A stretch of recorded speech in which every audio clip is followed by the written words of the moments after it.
welcome. My name is Andrew, and this is the Who Dat Discussion, a New Orleans Saints podcast where we talk about all Saints news, opinions, and reactions. So, before we get into talk about some Saints Redskins and my experience in the Dome, and then also, where Drew Brees ranks on the all-time great QBs, I just want to say, if you like this podcast and you haven't followed us already, please do on Twitter at the Who Dat Dis, on Instagram at Who Dat Discussion, and you can follow us on YouTube, iTunes, and Google Play at the Who Dat Discussion as well. On there, please subscribe, leave comments, reviews, ratings. That's just really helpful for me to see how the podcast is doing, what we need to do better, what we're doing good, and just to interact with fans, questions, stuff like that. Just talk about the games, talk about during the week, how we're preparing for stuff. Love doing that, and it's just really fun. This podcast has been really fun, but just to get right into it, we're gonna start talking about my experience in the Dome, for Saints Redskins. So we'll just make that a whole one big recap. So, a lot of people were asking, to, rate your experience in the Dome, talk about it, explain it, especially as an outsider. So I just wanted to thank the people that asked that question. So first on Twitter, Zoe D109, Podomatic, SaintsFan1, and then also on, by email, whodat91341, send me an email just saying how your experience was in the Dome. So I think we'll just get right into talking about it. So first, I'm just going to do, from the walk into the Dome, Champion Square, stuff like that, and then into the Dome, and then during the game, and then after the game as well. So just going right into it, I left early, a couple hours before just to get there early, obviously take the whole experience in, first game in the Dome, stuff like that. So I just, went right away, so it was me, my dad was also there.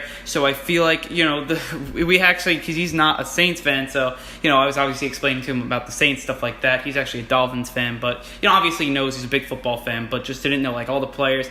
And it was actually really funny because we were walking right behind all of Zach Lyne's family, the fullback, and it had to be it was his whole family. Obviously, I think maybe even some extended family because, he had his sister there, brother there, and they were big, obviously, and they all had Line jerseys. So, you knew it was his family. And my dad turns to me, he's like, "Who's this Line player?" And it was, pretty loud, so they heard it. And his brother turned around and said, "He's the fullback." I was like, "Yeah, Dad, he's the fullback."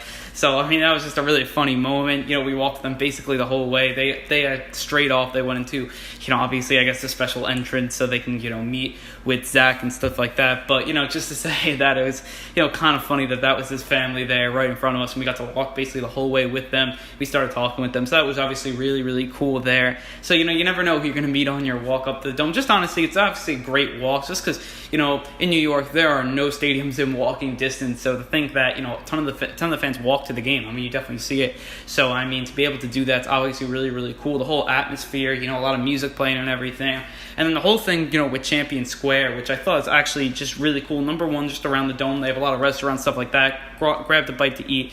Obviously it was actually really good. So, around there, they have some good places there. And in Champion Square, they had a band playing. Obviously, it was just a really good way to start, the game, the pregame. It's not like we stood there for that long, but just, it was a good ambiance. And even in New York, there are no places where bands play like a Champion Square. There's nothing like that. I don't know if that's just a New York thing or if they have that in other places as well. But, the complexes, and, a lot of the stadiums in New York, they're not right in the city, so they have a lot of space, and they just don't do these things. So I think it's really interesting that, a stadium in the city, like the Dome is right in the heart of the city. It is the heart of the city. So, to have a place where, you can just hang out and stuff like that, I thought that was really, really cool. After that, we did a lap basically around the whole exterior of the Dome. We saw, the Tom Benton statue. That was really, really cool. Took a picture in front of that. Took a picture of the Rebirth statue with Steve Gleason. That was, just what a great statues, especially of the, it's well-deserved. Seeing him in person was obviously really, really cool.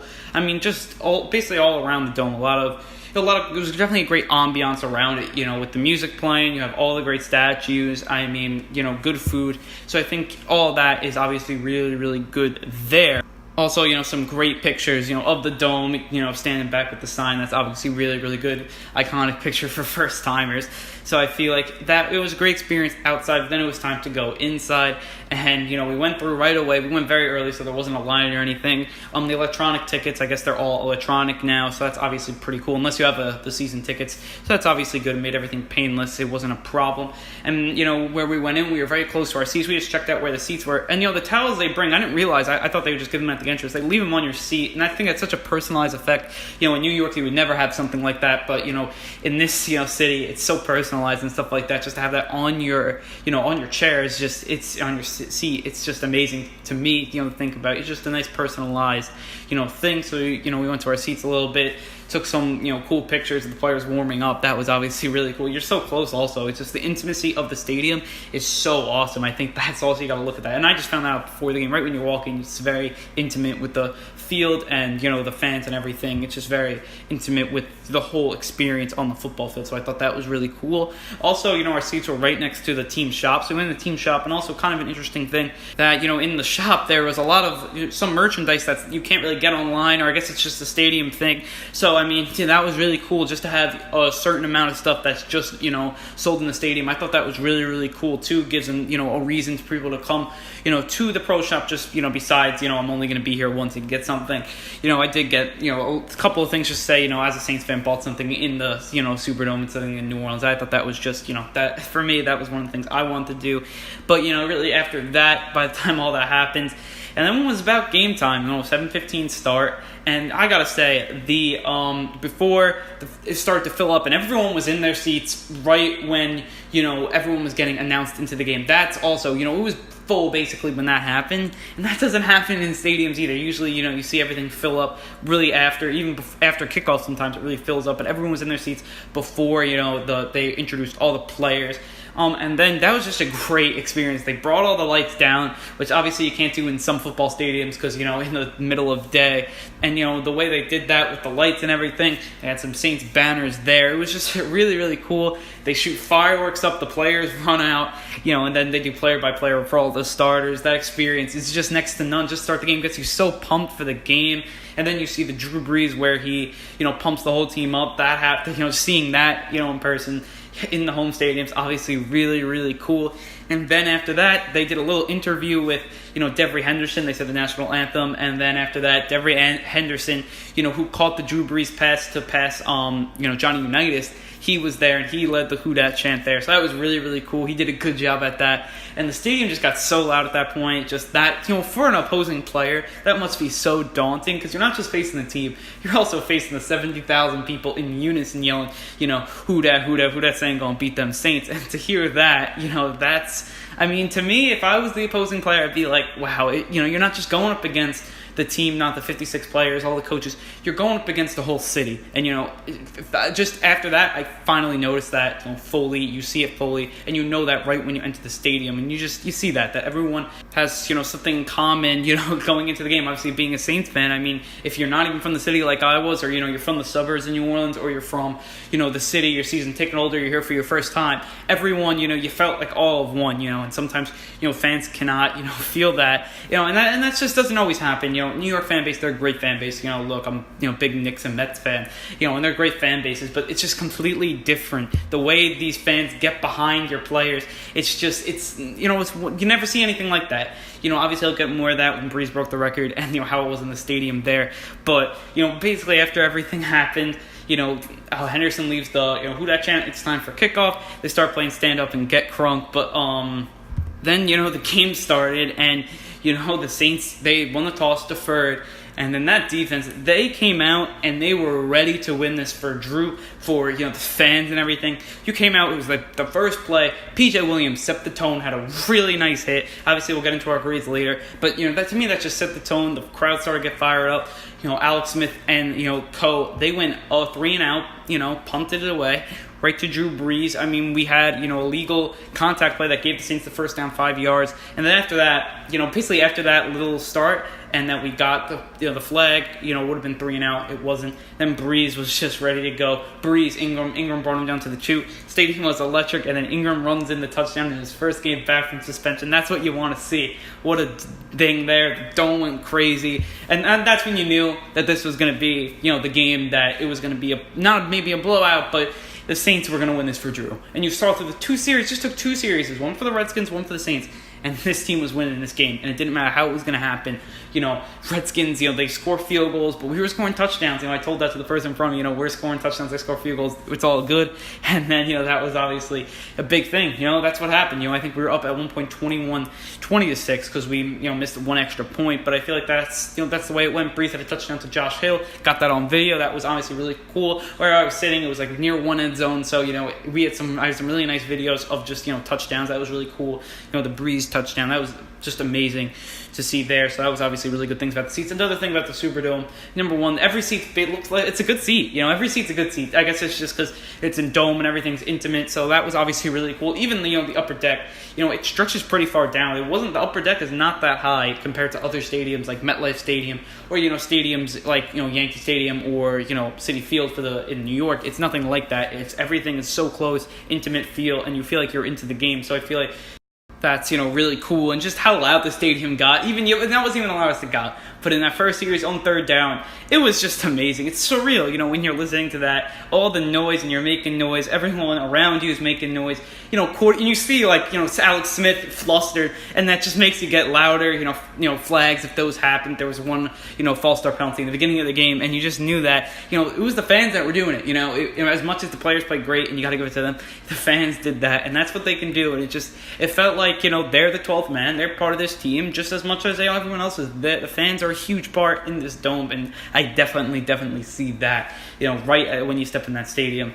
But, it was 20-6, defense playing great, offense playing great at that point. Ingram has 2 touchdowns at this point. Everything's ready. Everything's going good. We know Brees is coming on the record. Maybe we'll get it before half. Maybe we'll not. Since that no timeouts, he was going to throw it, so it was going to be, if he was going to score down the field, they probably would have broke it. And then on the first play, Traquan Smith runs wide open. Brees found him, and, the rest is history there. Touchdown. The dome just erupts. I've never heard a stadium that loud. The loud it got, it was like you couldn't think. But just the way, I was holding up for the camera to watch them, pile around Brees, and just to do that, everyone was so excited. They stopped the game. Brees gets the ball. All the graphics go up on the stadium. To me, that's just it was so surreal. To see that. Drew Brees, who has basically been the quarterback for basically my whole Saints fan, life, and to see him, become the best passer in NFL history. To me, that's just it means so much to me. The way that came through and happened, it just means so much. I know people were crying. It made the grown man cry. I wasn't crying or anything, but, it meant a lot to be there and actually see the play, see Traquan Smith run wide open. My dad saying, he's open right before. You'll never forget that stuff. And I think it was such a great experience there. When Brees went to his kids, everyone started erupting there. He was just so happy. He just loves the city, and the city loves him. And this never will happen, and to me, in any other type of city where, a player and a city, they're just so connected. You don't see that. You just don't. Obviously some fans, it's up and down relationship. You love them one day, you hate them the next. That's not the way. The Saints fans, they stick behind Brees, they stick behind this team. I just think that's the way, this nature of the city is, and just, what the Saints have done for the city. I can't even, contemplate the NFL even trying to move it. It doesn't matter what happened when they did. Back when Katrina happened, the NFL would be so stupid to move, the team. So, they obviously never will. Got to give that to Tom Benson. But that's just a great, great thing that happened there. You felt how much Brees loved the city. You felt how much he wanted to do it, for the city and stuff like that. He knew it, and just the way he acted was just, he's on a mission this year. You see, he's on a mission, to go and get the goal that he wants, and that's a Super Bowl. He wants it so bad, and you see it, in his eyes. You see it with the teammates, and they want to win it for him. I think that's just amazing stuff there. After that, one fumble by Cameron Meredith, but after that, we're up 26-13 at half. Everything was really fun. Everyone's going, nice. Everything got the shirts. We're in the, in the team store as well. We're sitting right behind there. So I thought that was really cool. They had the shirts already made. That's for Brees breaking the record. That was really cool there. And then the third quarter started, and then that was it. That was the game, because the Saints got the ball right down the field, touchdown, and now you're up by 20 points. And then after that, the defense starts getting stops, and then it's touchdown again, touchdown after touchdown. You're looking at the deep throw, Traquan Smith, Brees obviously rewarded him for getting his, touchdown for the record, him, breaking a tackle there. Beautiful throw by Brees. Dome goes crazy again. At that point, everyone's just having a party basically. Obviously you hear the jazz music playing. You hear, the Saints are marching in playing. When the Saints scored TD, it was just such a great experience. You can't even contemplate that experience there. The Saints go basically. They're just blowing them out, playing really good football. They go into prevent defense, give up a couple big plays, but that's really not a big issue because you were in prevent defense. Everything, was below you. So I think that was there. Onto the fourth quarter, Taysom Hill got his first ever touchdown. That was really cool. Good for Taysom. Gotta love him. And then obviously the big moment was that, Brees was pulled with 2 minutes left. And, the crowd gave him just huge, ovation. And you don't see that because everyone stayed. Everyone stayed. Only a few, couple fans here left in the 2-minute warning. It was a 30-point game. Not 40, it was 30. 30-point game. And everyone's basically still in their seats having a great time. To me, that's just, it shows how good the city is. And, what the city's mantra is there. I mean, obviously, huge ovation. He was, loved it with the fans. He was pumped up. It looked like he was like, let's go. This is it. This is our year, I think he really feels like he believes that for sure. So I think that's obviously really, really amazing there. And then, game's over. I waited a little bit, got some pictures of them on the field. And then it was after the game, it was another just everyone walking, having a good time. Music playing, coming out of the dome, great walk back. And that was, and then back to the hotel at night. I mean, even looking out the hotel window, you see all these Saints fans coming through. It was late at night. I had a flight the next morning, so, I had to go there. But, it was just such a great experience from, the time I left my hotel to coming back. It was just really, it was a perfect experience going to the dome that night. I mean, if you want to hear, a full recap of my trip, down to New Orleans, I mean, I'll do a separate video if, there's enough support there. You guys just, to tweet me, I'm at the Who Dat Dis. You guys all know that. Leave comments on this video if you want to see one. Also, you could just email us if you want one on Instagram. You can tell us if you would like one of those videos. I'll be happy to do one if anyone's, out of, a Saints fan that's looking to go down for a game, a couple of days before, a couple of days before, see what, what's good to do down there. I'll definitely do a video there. And just, just say it's a good place. A lot of, it's a lot of great Saints fans. So if you want to see those, that's obviously a really good place to go, obviously, there in New Orleans. But, it was just a great experience, really good trip. And, I'm so happy that I did the trip because, I mean, look, going down for this game is just, watching Drew Brees my whole life, so you don't really know anyone but Drew Brees, so, I mean, that's just to see that and see him break the record, see how happy he was, and see how, loud this dome was. It was an experience I'll never forget, and I hope to go to Saints games in the future, next year, I probably won't make it down, obviously, this year I probably won't again. This was a one-time thing, maybe probably won't even be back, hopefully next, but I don't think even next year, probably in a couple of years, I hope that I can go back. I mean, and then, when the Saints play the, Giants, Jets, I would love to go down, see those games, see the Giants and Jets in MetLife Stadium. I'll definitely see that if we're doing good. But I feel like it was just a perfect time, for this trip, just because, how good the Saints are playing. Obviously, I was looking into it for a long time.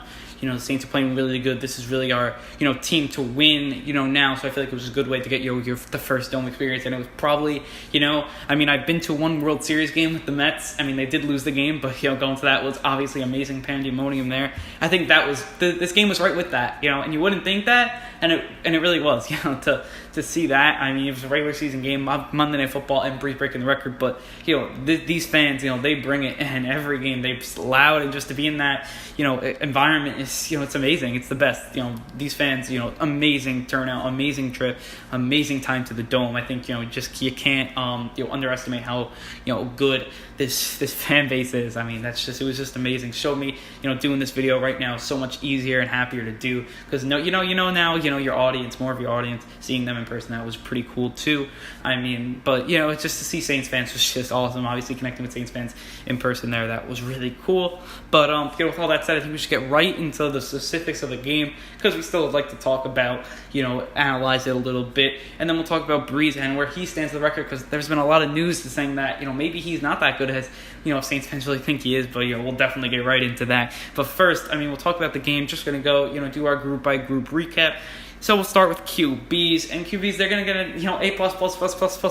Brees played one of his best games of his career when in a game where, he needed 200 yards to break it. The record, he got it in the first half, not the first quarter. But, he did a great job there. He played amazing. The way that he was able to look off one receiver, get the other. Also, you got to give it to the receivers with, Ging coming out, Traquan Smith, and, Cameron Meredith. They gave him a nice second option.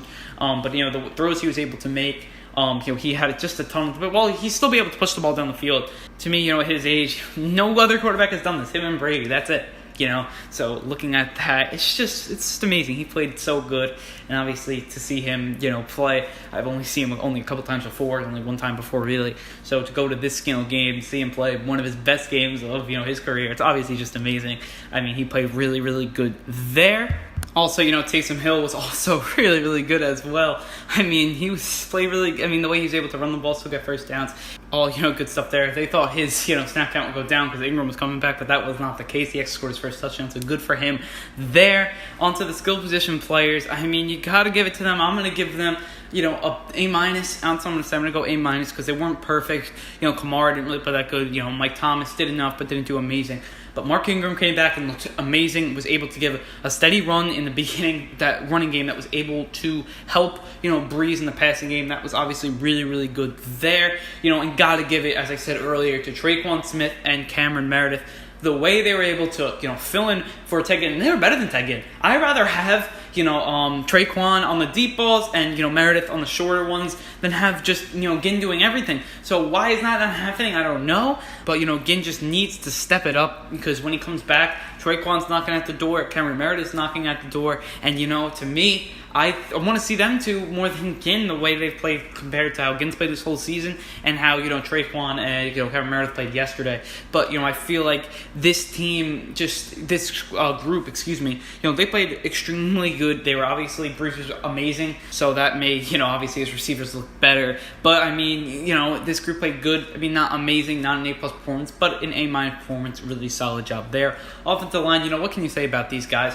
Brees obviously attributes a lot of his success to these guys, and, they've been amazing this year. Another time, Brees really wasn't, I think he was sacked once, but, he really wasn't, under pressure a lot. That obviously helps him a ton there, and, the way that these starters will be able to play, and the way we are controlling the trenches, that's such a big thing. That's what wins championships, and as much as we didn't play good early in the season, we were controlling the trenches on both sides. So I feel like now that, we're playing much better as a team than, the beginning of the season, not to jinx anything, but, I feel like the way we've played has been much better compared to, a couple games ago. So, but that started with the offensive line, started with the defensive line. That's really, really good stuff there. But on to the defense. Looking at the defensive line, they played outstanding. You got to give them an A- there. The way that they were able to play with, getting pressure. Cameron Jordan had a sack. Marcus Davenport had a couple of just amazing plays. He's really coming to his own. And then, the way, Tyler Davidson playing, Taylor Sloworth, really hope he's okay, but he played really, really good too as well. Sheldon Rankins had a sack. He's having a magnificent year. And then also the way, Alex Okafor is playing is very, very good too. Everyone's gotten so much better. This group looks like they're ready to go. They're getting pressure, getting consistent pressure in the last 2 weeks, and this group has made a huge improvement since the beginning of the year there. They were able to stop the run, and you got to give that to the linebackers too. Adrian Peterson did absolutely nothing. Looking at his stats, looking at it, he had 6 yards on 4 carries. And that's a 1.5 average. That's amazing to stop. He was great a couple weeks before. Adrian Peterson's still a good runner. We know that. And, he got shut down completely. Looked like he was on the Saints from last year. Chris Thompson did nothing, 2 yards a carry. They only gave 2.2 yards a carry. They completely gave up on, Adrian Peterson. Has a lot to do with the, defensive line and the linebackers. So that just transitions well right into talking about the linebackers. And you got to give them an A- here. The way Demario Davis has played, the way, A.J. Klein's played, who recovered a fumble, the way, Alex Anzalone's played good. Not great, but he's still played good. He's had some missed tackles, but they played good, fine there. Maybe give them closer to an A-, not quite an A, but they did great against the run as, just really good. They also did great against Jordan Reed. Got to give it off to obviously Von Bell as well, but they did great against, Reed. They did really good against, Vernon Davis, who we have had trouble on in the past. So being able to do all of that stuff, it's just really good. This team looks really good. This linebacker core looks really good. And then when they get Manti Te'o back, just look out. I think that's going to be really, really big there. The way they were able to fill up holes, the technique looks really good. Tackling's got to get a little better. They're not awful on tackling by any means, but it's got to get a little better if they want to be, Super Bowl ready. It's got to get better there. But I think that's what you got to say with the linebackers. They weren't perfect, just good enough to win. A little better than good enough to win because they did control the whole line of scrimmage. They obviously helped with that. And then on to, the DBs who have had troubles in the past. We've given them F ratings. We've given them C ratings. We've given them a lot of better ratings. But finally, this group goes right into where they need to be very, very good. And that's an A-. They're in the A range finally. It took a lot of work to get there, obviously, for their standards. Just got to give it to Justin Hardy, who came in after the Lattimore injury. He's really stepping up, fourth cornerback, and him able to, step in there. And look, he wasn't perfect, gave a couple of big plays up, but he got a huge pick in the third quarter. He had a couple of huge, pass deflections throughout the whole game. Lattimore only played about 6 plays, one drive, and then basically on the second drive he was out. And that was just to show how good they played. Ken Crawley played really, really good. You got to look at P.J. Williams, who was bringing the wood. He looked much better in a position he completely failed at against the Falcons. He was really good on the outside. Same with Ken Crawley. Both are getting better there. Von Bell looks so good.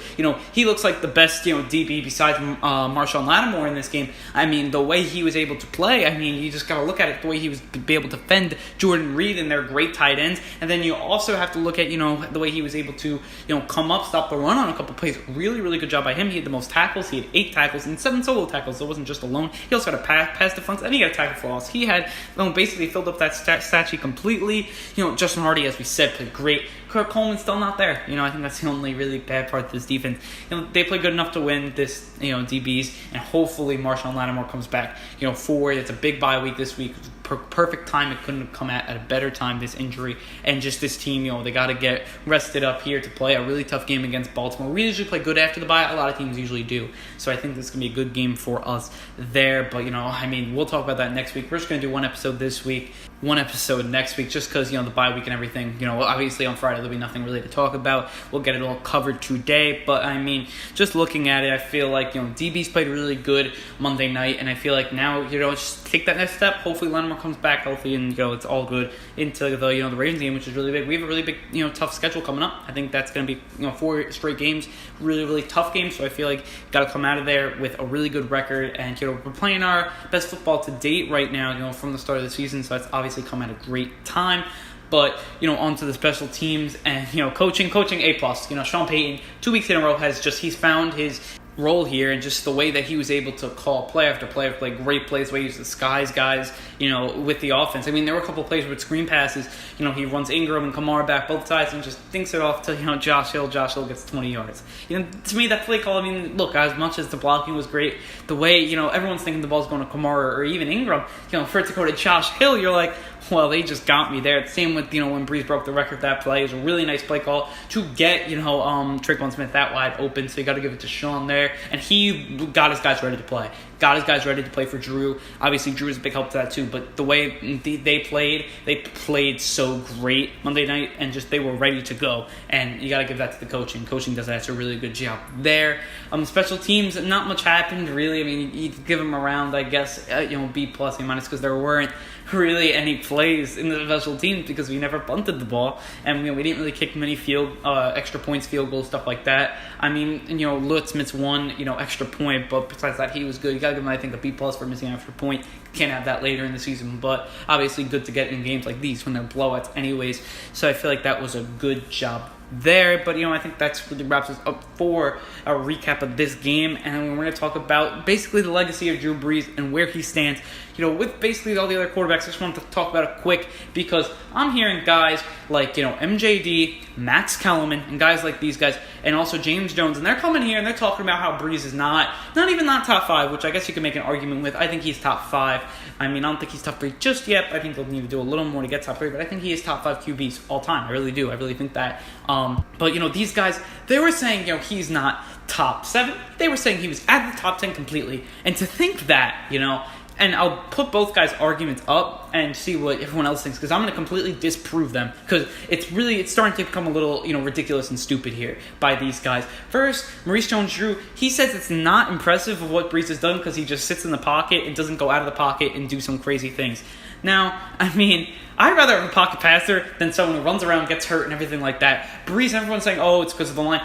There's years he's not had a good offensive line, and he's still putting up the yards and touchdowns, and just looking at it, I'm sick and tired of hearing that, the only reason you get respect in this league is if you can be an Aaron Rodgers or Russell Wilson running around. That's not how really quarterback position should be played. Brees, number one, I don't want to hear that he can't, he's not elusive, doesn't run around, because he's gotten out of a lot of sacks with the swim move, stuff like that. He can stop guys not getting sacked. He's not a sitting duck back there like Maurice Jones-Drew puts him out to be. He put him out to be like anyone can do. Anyone could just throw for 5,000 yards in a season. Anyone can do that. That's just not right. Maurice Jones-Drew, you got to go back and maybe look at the quarterbacks you played with and compare them to Drew Brees, and then maybe you can get back to me on that, because I just really feel like, no, that was a little of a rant, but that can't happen there. You can't say that, because you could just look, not even looking at the stats, the way that Brees has played, you watch the film. Brees doesn't just sit in the pocket and throw to eat open receivers all day long. Please don't give me that. It's not just, Madden for him.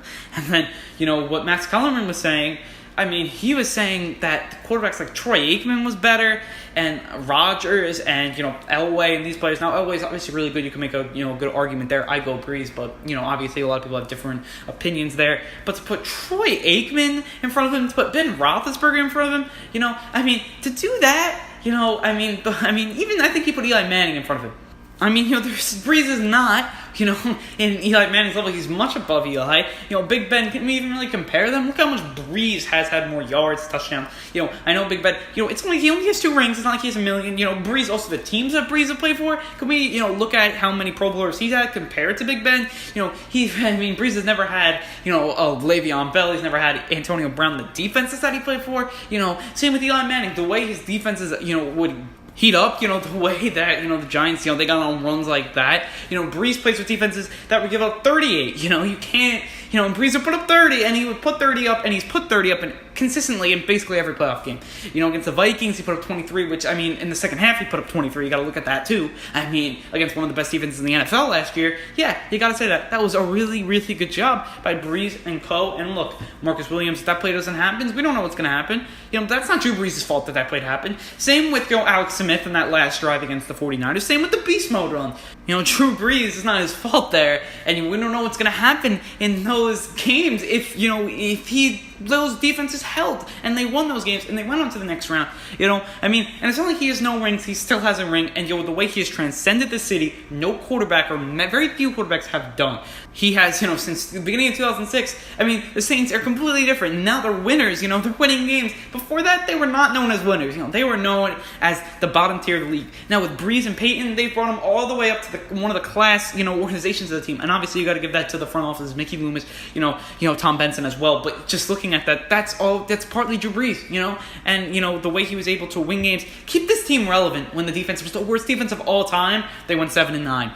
Think about that, the worst defense of all time, and then that means to even be close to 500, your offense has to be not only the best in the league, but one of the best of all time. Just think of that. To win 7 games like that, it's crazy. I think that's a huge feat. Winning a Super Bowl, huge feat. He's won a lot of playoff games, a lot of home playoff games. We want to compare it to Eli Manning real quick. Eli Manning has 0 home playoff wins. So you got to look at that. As much as he has had a lot of road playoff wins, 0 at home. That's obviously to me a big stat. So looking at these rankings, look. To me, you want to talk about, I just showed that he was better than Rodgers and all those players. And Rodgers, please, the teams that he's had, I immediately talked about him. He's year after year disappointed. Now he's finally knowing, he doesn't have a great team. Now he's not winning. And Brees was still winning, games there. And, it wasn't really Brees. And when Brees was losing, giving up 30, Rodgers has thrown duds. And also, he's thrown players under the bus. He's thrown coaches under the bus. Brees would never do that. And Rodgers done. That shows the character. Then looking at him looking at Elway, I think, LA does have the 2 rings, but they were when the team wasn't as good. Obviously, a lot of other people would say that. I'm going to put Brees over him. And then it's Brees to really get into that top 3, because I think Montana and Brady are there. And then it's Brees and Peyton, which I'm going to give Brees the edge, because Brees beat him in the Super Bowl. I think that's the very edge that moves the needle closer to Brees. And now Brees is going to beat his records. So, I know the MVPs, but if you only have MVPs and Brees has everything else, and especially if Brees wins another one, you can't compare. To me, you just can't compare. And then if Brees wins another Super Bowl, wins an MVP, this is a big if, so I don't know if it's going to happen. He looks like he's on a mission, but, I'm not saying he's going to win one or anything. I don't want to jinx anything, because he may not win one at all. But, if that happens, I feel like that puts him into the, you can make an argument that he's the best quarterback of all time. To me, it's just, looking at it, if he wins another one, then, Brady, if Brees is all stats better and then only a couple rings worse, that obviously you got to look at that. I think it's going to be close, but you can make an argument for Brees. Same with Montana. So I feel like that's really what we're looking at right now. We haven't really talked about Dan Marino. It's been different eras, but Brees has broken all those records, and he's also the top statistical player in his era, and he's won that ring. I think he's better than Dan Marino in that case. But, I feel like that's obviously a really, really big thing there. Obviously, if you guys want to talk about that more, please tell me on Twitter. I'll be happy to talk about it, have a nice long conversation about it with all you guys. Same thing, we'll do that on, YouTube, Instagram, all that stuff, because I think it's definitely, us Saints fans got to stick up for Drew Brees. But with all that said, I just want to say, if you like this podcast and, you like this episode, and you haven't followed us already, please follow us on Twitter at the WhoDatDis, on Instagram at WhoDatDiscussion, and on Podomatic at the WhoDatDiscussion as well. And then you can subscribe to our YouTube channel, our iTunes channel, and our Google Play channel at the WhoDatDiscussion as well on there. As I said earlier, please like, review, leave comments, rate our podcast. Just really helpful to see what we're doing good, what we're, need to work on. I think that's what we got to do there. It's just, it's been great. It was obviously a great trip down to New Orleans. Got to see history in the making. That was obviously really, really cool. And just to see a game this year is just really with a good team. They played for him. And the way the Dome was able to it's electric. It's so electric. And honestly, I want to go back. So I think that's really what's got to say. It's not just a normal game. And, to me, I put it in the top 2 of my, best sports experiences ever. It's tied with 1, I would say. Not even top 2. I think it's tied with 1. For me there, the way the fans get into the game, the way the team, interacts with the fans, and just the way that whole stadium is placed, it's one of the best experiences in football, I would say. And even a football fan should go down there and experience it. It's so worth it. For me as a Saints fan, obviously I was in all my glory. Obviously got a ton of pictures just in case, I can't go back in a long time, but just to see that, I think that, hopefully in a couple years or in a year or so I can get back, if they're good. Look, it's a tough trip to get down, it's a full weekend thing. So to go down there, I feel like, taking an airplane, everything, stuff like that, I think I can definitely do it soon. So I really hope I can. I really hope I can get back down there. I really, really want to do that. And it's just, those memories from that game will stick with me for the rest of my life. To see Drew Brees break the record live, people, today, all my friends are saying that you really deserve to see that game, because you're such, a big Saints fan. And you know what? I don't feel like I was so worthy, because I know there are a lot of Saints fans from New Orleans. I really see the impact on a daily basis that he does, and they should have been there too.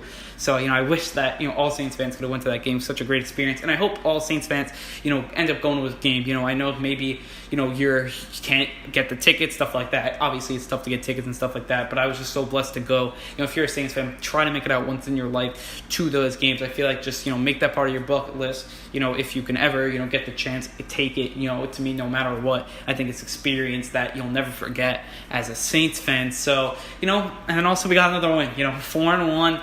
Going into the bye, I said that's exactly where we want to be. Especially, I said it in the beginning of the season. I said we're going to be 4-1 at the bye. And then also I said, when we lost that game to Bucs, I said, winning the next 4 would be really, really huge. And they did that. So that was really, really big there. And now you go into the bye week, keep that momentum going, get well rested, and then it's on to Baltimore, where it's the only team that Brees hasn't beat, so that's going to be a big game for him as well. This year seems like a sort of like a revenge tour for Drew Brees that hopefully, will get us really far. He's playing at the top of his game. People are talking about him, retiring. He's playing his best football, ever, so I don't think right now he can retire anytime soon. But, again, don't want to jinx anything. He's got to keep playing good, top of his game, and then, the Saints will succeed. I really think he's played amazing. And, the way he's right now played an MVP candidate. We won't get into it, but, he really deserves his first MVP. And, if everything stays relatively similar and you have, Brees, Mahomes, and, Goff, I know they were good, but Brees is definitely the top player here. And if the NFL doesn't give it to him, I think you can't do it. He's gotta, if he's playing at this level, I think he's gotta be in that conversation, and hopefully we'll get it.